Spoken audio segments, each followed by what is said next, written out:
Shalom Bapak Ibu Saudara-saudara. Hari ini kita bersyukur atas anugerah dan kasih karunia Tuhan.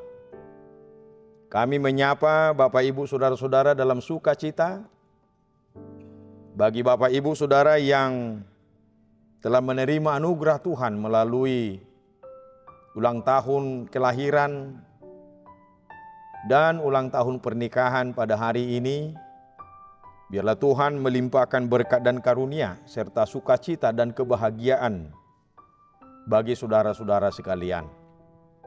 Kami juga selalu tidak lupa menyapa saudara-saudara yang sedang bergumul hari ini, khususnya oleh karena sakit penyakit.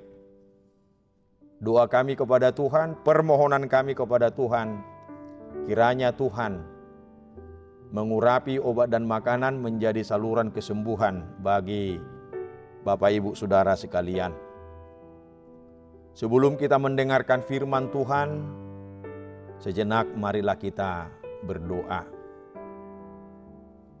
Kasih karunia dan damai sejahtera dari Allah Bapa kita dan dari anaknya Tuhan Yesus Kristus. Amin. Saudara yang terkasih, firman Tuhan yang menyapa kita pada hari ini tertulis di dalam Injil Yohanes pasal yang pertama ayat 29. Demikian firman Tuhan. Pada keesokan harinya, Yohanes melihat Yesus datang kepadanya dan ia berkata, "Lihatlah anak domba Allah yang menghapus dosa dunia." Demikian firman Tuhan. Sahabat yang dikasihi Yesus, setiap orang percaya dituntut untuk membuktikan iman percayanya. Tidak cukup hanya percaya, akan tetapi bagaimana kita mewujudkan iman percaya kita dalam perbuatan dan juga dalam tindakan. Karena hanya dengan perbuatan dan tindakan yang dapat memperkenalkan apakah dan bagaimana iman percaya kita kepada Tuhan. Nah, melalui firman Tuhan hari ini, kita diingatkan bukan hanya mengandalkan apa yang kita miliki, tapi juga mengandalkan Tuhan Yesus. Mari kita cek saudara-saudara. Apa yang disaksikan oleh Yohanes, apa yang dinyatakan oleh Yohanes, yang menyatakan inilah dia anak domba Allah, itu tidak datang dengan sendirinya. Itu datang setelah, kesaksian itu datang setelah Yesus datang kepadanya. Ini Bapak Ibu Saudara-saudara.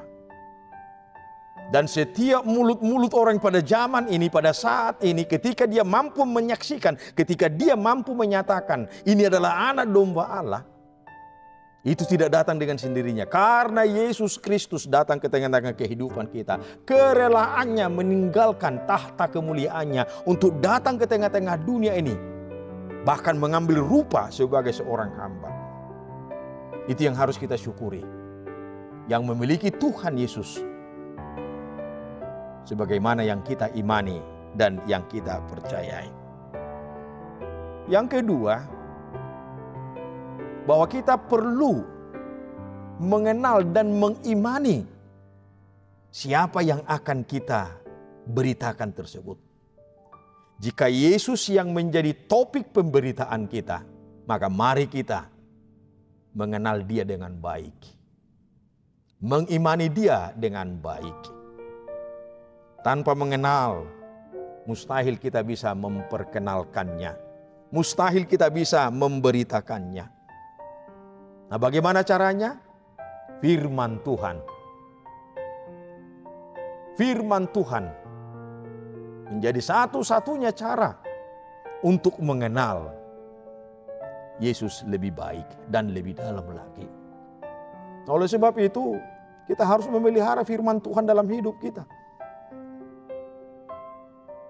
Kita harus hidup di dalam firman Tuhan. Kalau Rasul Paulus melalui Roma 10 ayat 17 menyatakan, hanya karena mendengar firman Tuhan, maka kita dan iman kita bertumbuh. Oleh sebab itu mari kita pelihara hidup kita dengan firman Tuhan, mendengarkan firman Tuhan, sehingga kita dimampukan untuk menyaksikan dan memberitakan Dia.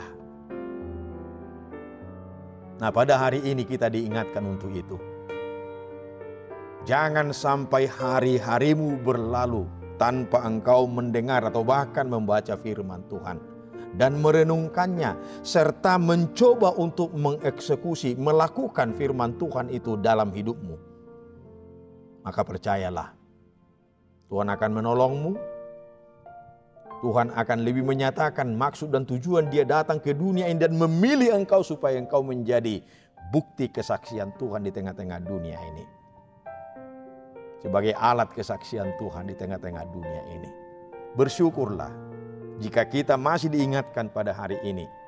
Bersyukurlah jika kita masih dipakai oleh Tuhan sebagai alatnya untuk memperkenalkan Tuhan Yesus sebagai anak domba Allah, juru selamat kita yang hidup. Selamat bersaksi, Tuhan Yesus menyertai dan menguatkan. Selamat beraktivitas. Mari kita berdoa. Allah Bapa di surga, Bapa yang kami kenal di dalam Yesus Kristus, terima kasih atas berkat dan penyertaan Tuhan kepada kami. Kami boleh ada di sini karena Tuhan telah menetapkan dan menyatakan serta menuntun kami, mengajar kami, serta mengutus kami untuk menjadi saksi-saksi Kristus. Engkaulah anak domba Allah, juru selamat manusia. Dan kami yakini itu. Maka biarlah kasih dan kuasa-Mu senantiasa menguasai hidup kami. Dan biarlah apa yang akan kami saksikan dan beritakan, dengan kuasa Roh Kudus-Mu, kami diberikan hikmah dan kebijaksanaan. Kami dimampukan untuk melakukan segala perintah dan ketetapan Tuhan. Terima kasih Bapa. Inilah doa dan permohonan kami yang kami sampaikan di dalam Yesus Kristus. Amin.